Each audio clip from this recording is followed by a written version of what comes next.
Regardez bien. Comment ce mur blanc illumine votre pièce?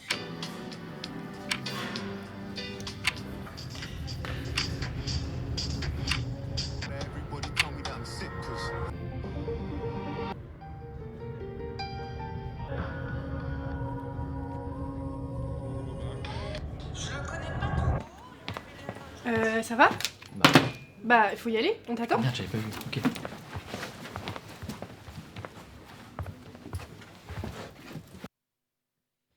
Et bonjour à tous et à toutes et bienvenue dans Petite Pause, la 5e émission des lives Assivois de l'école de cinéma ESEC, en live de Villeurbanne, diffusée en simultané sur Twitch et sur YouTube.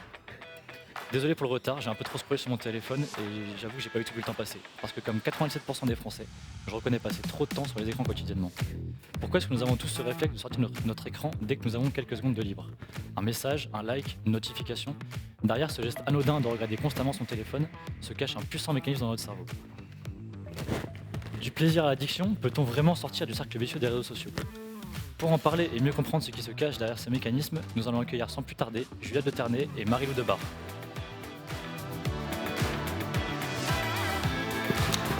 Bonjour Marie-Lou, Enchantée. Julia, bienvenue. Bonjour. Bienvenue à vous deux. Julia, vous êtes donc addictologue. En quoi consiste votre métier? Alors, donc, je suis psychiatre addictologue. Mon métier consiste à recevoir des gens qui sont en difficulté avec des comportements avec ou sans substance et à voir s'ils souffrent effectivement d'une addiction et puis à les accompagner, donc à les prendre en charge pour ces addictions. Et vous, Marie-Lou, pouvez-vous vous présenter? Et bah Marie-Lou Debar et je suis un petit peu addict aux réseaux sociaux, c'est vrai.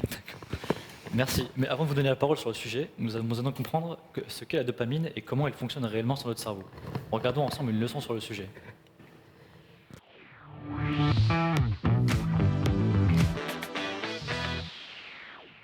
C'est quoi l'effet dopamine?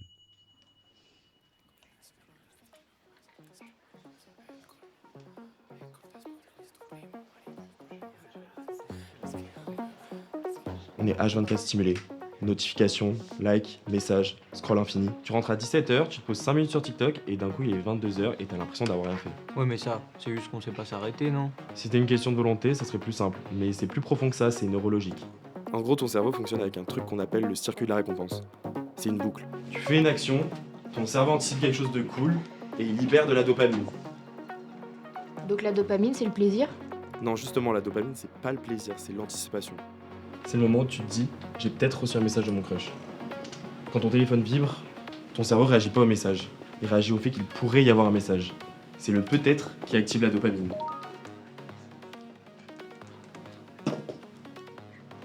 La dopamine est produite dans des zones profondes du cerveau, dans le tronc cérébral, dans un endroit qu'on appelle la substance noire. C'est une zone liée à la motivation. En gros, elle te pousse à agir, elle te pousse à vérifier, à continuer. Quand tu scrolles sur les réseaux sociaux, ton cerveau il sait pas ce qu'il va voir. Peut-être une vidéo cool, peut-être un truc éclaté. Le problème c'est que cette incertitude, ton cerveau il adore ça. Mais du coup, c'est une addiction. Ça peut le devenir, parce qu'avec le scroll il n'y a pas de fin. Il n'y a pas de dernier épisode, il n'y a aucune limite, donc la boucle elle continue. Le scroll, l'attente, la mini-récompense, le cercle vicieux. Le truc important c'est que la dopamine c'est normal, on en a tous. Elle nous permet d'apprendre, de rester motivé, d'avoir envie de faire des trucs. Le problème, c'est que quand elle est stimulée toute la journée, le cerveau s'habitue et il en demande plus. Et c'est là que tu commences à t'ennuyer rapidement, à avoir du mal à te concentrer, à scroller par habitude. Ce qu'il faut retenir, c'est que ton cerveau fait exactement ce pour quoi il est programmé. Sauf que les réseaux sociaux l'ont compris et ils exploitent leur fonctionnement. Des questions ?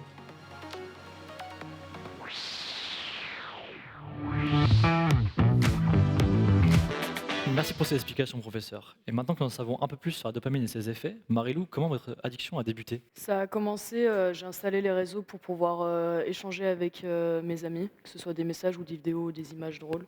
Et après, on se perd vite dans le scroll. Merci pour votre témoignage. Mais ce qu'on observe chez Marie-Lou n'est pas isolé, car 97% des Français reconnaissent passer trop de temps sur leurs écrans. Selon une étude réalisée par le journal Le Paris, dont 50% se réveillent avec et 15% s'endorment avec. Pour vous, Julia, est-ce que ces chiffres vous semblent justes par rapport à ce que vous avez pu voir en consultation? Alors, pour cette étude, la difficulté, c'est que sur les écrans, on peut faire beaucoup de choses. Et donc, moi, la première chose qui me frappe, c'est 50% des Français se réveillent avec leur téléphone, parce que déjà, je trouve qu'à mon avis, ça pourrait être plus, vu qu'on a tous notre réveil est quasiment sur notre téléphone, donc je me demande si c'est pas plus que 50%. Et pour les 15% qui s'endorment avec leur téléphone, c'est pareil, il faudrait voir ce qu'ils font sur leur téléphone avant de s'endormir, parce qu'il y en a aussi qui peuvent utiliser les écrans peut-être pour faire de la relaxation ou d'autres types de choses, ou qui peuvent regarder du contenu aussi parce qu'ils n'arrivent pas à s'endormir, ou bien peut-être certains auraient des rituels qui feraient qu'ils auraient du mal à s'endormir aussi. Mais c'est important parce que écran, ça veut tout et rien dire. Nos étudiants ont réalisé une étude au sein même de l'ESSEC afin de voir l'emprise des réseaux sociaux sur les élèves. Marie-Lou, dans quelle étude vous reconnaissez le plus? Plutôt celle qu'on a citée juste avant avec les 50 et les 15% ou plutôt celle de l'école? Je me reconnais plus dans l'étude d'avant, avec les 50% qui se réveillent et les 15% qui s'endorment avec le téléphone. Ouais, donc vous vous réveillez avec, vous endormez avec tout le temps, tous les jours pratiquement? Ah oui. Ouais, c'est une habitude que vous avez depuis Oui, toujours. je m'endors en scrollant et je me réveille en scrollant. Et alors, je ne sais pas si vous connaissez le concept des 5C. Oui, les 5C, c'est une façon qu'on a de définir ce qu'est une addiction qui est plus simple, parce qu'en fait, ce n'est pas tous les critères, mais c'est une façon plus simple de dire. Donc les 5C, il y a la notion de compulsion, donc on va avoir un comportement compulsif. La notion de craving, on va avoir une envie irrépressible de faire le comportement. La notion d'usage chronique ou de comportement continu, c'est-à-dire que c'est important aussi de dire qu'une addiction, donc une maladie, c'est quelque chose qui va durer un certain temps et un comportement qui va prendre beaucoup de place, qui va également avoir des conséquences négatives sur la vie de la personne. Et au centre de tout ça, il y a la notion d'un sentiment de perte de contrôle.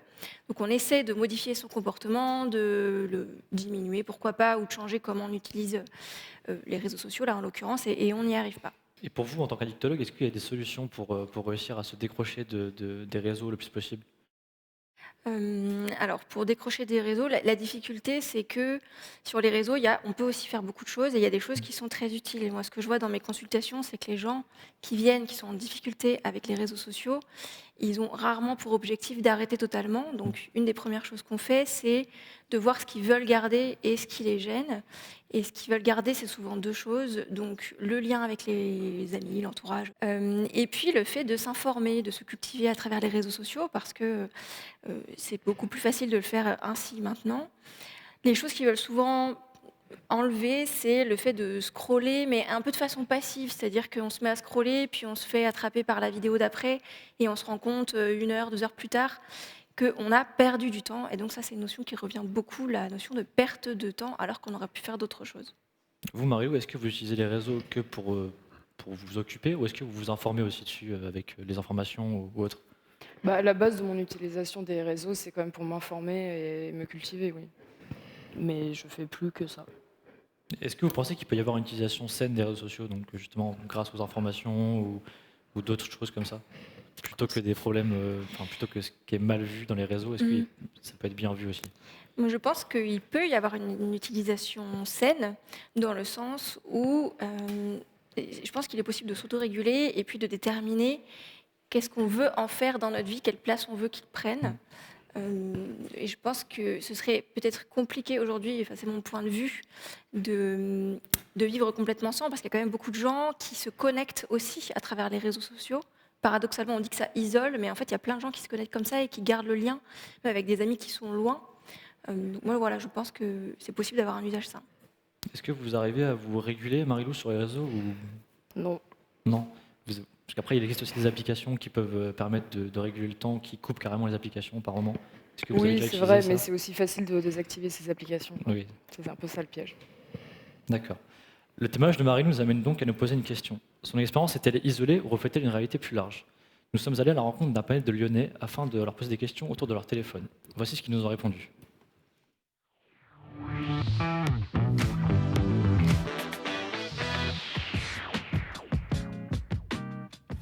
Jesus, I would say I'm on at least 4 or 5 hours a day.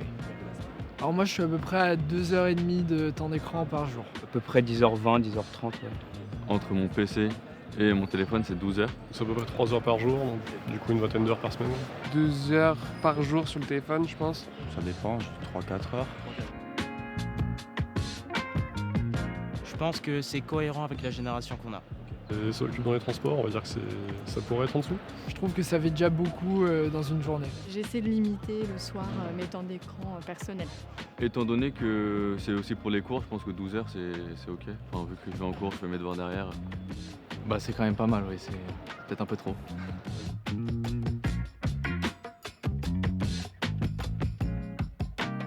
Reddit, Facebook, and I use a lot of the browser, internet. TikTok, Instagram et mes messages. Instagram, bah du coup Safari pour les cours, et Netflix. Instagram, YouTube et TikTok. Alors Insta, YouTube et MyCanal. Twitter, Instagram, WhatsApp. Alors je dirais Instagram, WhatsApp, Messenger. Instagram, TikTok et troisième YouTube, je pense. Ouais, c'est les réseaux sociaux, quoi.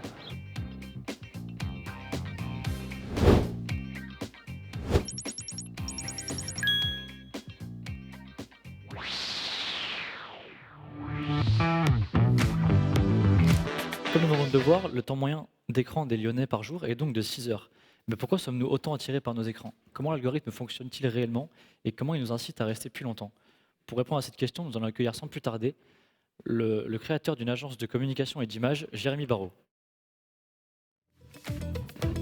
Bonjour Jérémy, installez-vous. Bonjour, bienvenue à vous. Pouvez-vous nous expliquer comment fonctionne réellement le métier de community manager?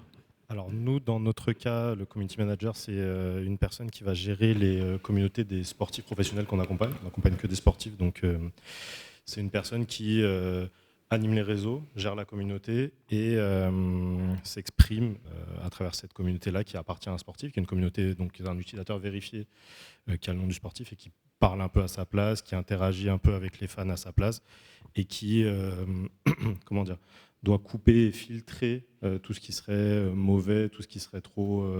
il y a toutes sortes d'abus sur les réseaux et cette personne-là va filtrer aussi pour que le sportif ne soit pas impacté dans sa vie quotidienne, dans sa performance, etc. Du coup, vous savez vraiment comment l'algorithme fonctionne et, sur les réseaux et comment vous l'utilisez-vous dans votre métier? Alors on l'utilise parce que dans tous les cas, ce sont les règles de la plateforme, entre guillemets. Si on veut avoir une bonne performance sur ces plateformes, il faut l'utiliser à bon escient. Maintenant, on gère des sportifs qui ont donc un métier hors de la création de contenu et des réseaux sociaux. Et c'est ça qu'on essaie de protéger en premier. Donc on n'est pas tenu de poster tous les jours à telle heure ou de, je sais pas, faire un carrousel avec les 2 premières photos qui seraient les meilleures ou quoi que ce soit. Tout ce qui est, on les connaît, on joue avec ces règles-là, mais on n'est pas tenu de s'y plier à chaque fois. Est-ce que vous pourriez nous dire comment marche réellement l'algorithme, si vous savez comment ça marche réellement sur les gens, sur les réseaux? L'algorithme, on va dire qu'il analyse les goûts de chacun. Il sait analyser les contenus qui sont présents sur les plateformes avec lesquels on interagit et il nous fait remonter toujours ce qu'on aime. Donc on finit un petit peu en vase clos. On est comment dire, pas dire contraint de voir ce qu'on aime, mais c'est quelque chose qui reste plaisant, quoi. Marie-Lou, vous avez pu remarquer ça en étant souvent sur les réseaux. Vous pouvez voir que vraiment on vous oblige à regarder souvent les mêmes choses à force de regarder? Ah oui, complètement. Dès que je passe un peu de temps sur une vidéo qui tourne en boucle ou qui est un peu longue, je suis sûr que 5-6 vidéos après, j'ai le même contenu, quoi, ou qui ressemble. Donc en fait, l'algorithme, il apprend vraiment à nous connaître assez vite et il comprend ce qui nous fait rester, c'est ça? Oui, tout à fait. Si vous interagissez, par exemple, je sais pas, beaucoup avec, dans notre cas, un contenu sportif, il y a de grosses chances que vous ayez tous les autres joueurs qui ont posté ce jour-là, qui vont apparaître dans votre feed sans que vous ayez rien demandé. Ou inversement, je sais pas, quelqu'un vous envoie en messagerie privée quelque chose et vous regardez la vidéo, vous interagissez, et vous allez retrouver ça dans votre Explorer, dans votre feed. Quand vous scrollez, vous allez avoir ce type de contenu qui va revenir. Je veux dire, est-ce que dans vos recherches, vous avez pu remarquer justement ça, cet algorithme qui fonctionne sur les gens et qui les oblige à rester plus longtemps sur les applications, tout ça? C'est ce que je constate en clinique auprès des gens que je rencontre, puis même pour moi-même. Donc l'algorithme, c'est vrai que le fait qu'il nous propose des contenus qui nous plaisent, c'est pas forcément une mauvaise chose dans le sens où on va du coup voir plus de contenus qui nous intéressent et peut-être progresser dans ces contenus-là. Mais par contre, là où ça peut être, je dirais, délétère, c'est, je vais prendre l'exemple de la santé mentale, c'est imaginons quelqu'un qui est déprimé, qui va avoir des contenus déprimant parce que ça le fait se sentir mieux de ne pas être déprimé tout seul. Donc ça eh va pas bien, aider, ça va l'amener encore plus dans la dépression. oui, finalement. exactement. Donc ça peut renforcer les éléments dépressifs, alors qu'une personne qui est déprimée et qui irait voir du contenu joyeux ou des personnes qui donnent des conseils en cas de dépression, là peut-être que ça va l'aider pour la dépression. Donc ça dépend vraiment du chemin qui est pris. Et Marie-Lou, est-ce que vous avez ce besoin de poster constamment aussi sur les réseaux ou vous êtes plutôt consommatrice simplement? Je fais les deux. À la base, je consommais principalement, mais à force de consommer, on veut participer. Du coup, ouais, j'utilise aussi, je poste aussi. Ouais. Et justement, en postant, est-ce que ça vous fait quelque chose si vraiment vous avez, par exemple, très peu de vues ou très peu de likes sur des publications? Ça fait poser des questions, oui. Sur soi-même, ça vous fait... Pas forcément sur soi-même, mais plus sur le contenu que je poste. Et Julia, comment on peut analyser ce besoin d'avoir tout le temps des likes, des vues sur nos posts? Je pense que c'est un besoin très humain d'avoir une reconnaissance pour ce qu'on fait et pour qui on est. Après, c'est pas pareil, c'est pas forcément une mauvaise chose, c'est plus la place que ça va prendre. C'est-à-dire que si on commence à le vivre mal parce qu'on n'a pas eu de retour sur son contenu, ou on peut aussi s'exposer en publiant à des critiques qui parfois sont pas faciles à vivre, le retentissement peut être plus négatif. Mais on peut aussi avoir un retentissement positif si on poste, qu'il y a une communauté qui se crée autour, que ça permet d'avoir des échanges avec des proches. Donc je dirais, là encore, c'est pareil, ça dépend de l'importance que ça a pour la personne aussi d'avoir des retours. Donc, au final, l'effet dopamine, il n'est pas forcément négatif sur la santé, il peut aussi être positif. Le fait d'avoir justement beaucoup de likes et qu'on ait cet effet où on est vraiment heureux, ça peut être bénéfique aussi pour la santé. Mais les réseaux sociaux peuvent être source aussi d'émotions positives. Je dirais que ce qui est plus... Je pense que c'est un peu personnel, ça. C'est-à-dire que pour chacun, ça va être différent. Les difficultés qu'on va avoir dans la gestion des réseaux sociaux et les ressources qu'on peut mobiliser pour essayer d'avoir un usage plus sain. Et est-ce que vous pensez, par exemple, on va commencer par vous, Jérémy, est-ce que vous pensez qu'il y a un âge moyen où on devrait commencer à être sur les réseaux? C'est assez compliqué, je dirais que ça dépend beaucoup de l'individu, de ce qu'on lui apprend aussi. Comment dire? Par exemple, si vous aviez des enfants ou si vous en avez, à quel âge vous leur laisseriez accès aux réseaux sociaux? C'est une bonne question. Donc moi, je gère une agence d'image et j'ai 3 enfants. Et la plus grande, à 14 ans, elle n'est pas sur les réseaux sociaux. Pas du tout? Non. Okay. Et vous, Marie-Lou, par exemple, est-ce que vous feriez pareil si vous aviez des enfants plus tard? Vous leur interdiriez jusqu'à un certain âge? Je pense, oui. Vous aussi? Je pense, mais parce qu'on parle beaucoup justement du fait de rendre les réseaux sociaux interdits sous un certain âge dans beaucoup de pays en ce moment. Déjà, à quoi ça sert d'être sur un réseau social à 7 ans? Ça, c'est une première question. Je pense que pour moi, la façon la plus logique et la façon qui peut être la plus bénéfique de faire, c'est quand on commence à accompagner son ado sur les réseaux sociaux, c'est quand même qu'il reste un cadre parental avec des règles de ce qu'on peut faire, ce qu'on ne peut pas faire, quel type de réseau social. Et ce qui est important aussi, c'est de continuer à en parler. Parce que, en fait, les ados, ils vont s'inscrire, même si c'est interdit, et on le voit bien sur ce qui se passe en Australie ou dans d'autres pays qui ont interdit l'usage, ils vont s'inscrire quand même, et de toute manière, si on n'en parle pas en famille, ils sont aussi plus à risque d'avoir des comportements qui leur portent préjudice, ils peuvent vivre du cyberharcèlement et ne pas le dire. Donc je pense qu'il y a une question d'accompagnement, un enjeu un peu d'éducation autour de ça. Et justement, en étant addictologue, est-ce que vous pouvez parfois accompagner les parents ou plutôt directement les enfants pour éviter ces problèmes-là de devenir trop addicts trop rapidement? Tout à fait. Alors souvent, c'est des ados qui sont un peu traînés par leurs parents en consultation. Les ados n'ont pas vraiment envie de voir un addictologue. Souvent, il n'y a pas d'addiction. C'est-à-dire que, on l'a pas dit, mais l'addiction aux réseaux sociaux, pour l'instant, elle ne fait pas consensus. On va parler d'un usage problématique, parce qu'on n'a pas assez de preuves qu'il faudrait considérer que c'est une maladie. Mais souvent, c'est une question de cadre. C'est-à-dire qu'on voit que c'est des parents qui sont un peu en difficulté sur quel cadre mettre. Et ils ont beaucoup raisonné en termes de temps. C'est-à-dire qu'ils passent trop de temps sur les réseaux. Alors nous, en addictologie, ce n'est pas du tout un critère, le temps, qu'on va retenir pour dire la personne a une addiction ou pas. On va plus retourner sur les critères, les 5C dont on a parlé un peu avant. Très bien. Comme nous venons de le comprendre, les écrans occupent aujourd'hui une grande place dans notre quotidien. Mais de plus en plus de personnes en prennent conscience et cherchent des alternatives. Beaucoup d'activités existent. N'hésitez pas à vous renseigner pour vous aider. Si vous en ressentez le besoin, un numéro d'aide s'affiche maintenant. Il vous permet d'être en contact direct avec un conseiller qui vous renverra vers des spécialistes et vous trouvera des pistes. N'hésitez pas à le partager autour de vous. Merci à Julia de Ternay, Marie-Lou Debar et Jérémy Barraud pour leur présence. Ce fut un plaisir, en espérant que l'émission a pu vous informer et vous faire réfléchir. Vous retrouverez Valentina Binante à 15h30 dans La Culture dans les oreilles. En attendant, évitez de trop scroller. Merci à vous de nous avoir suivis sur Twitch et sur YouTube. Merci à nos équipes qui ont permis de créer cette émission. Et encore merci à nos invités. Ciao.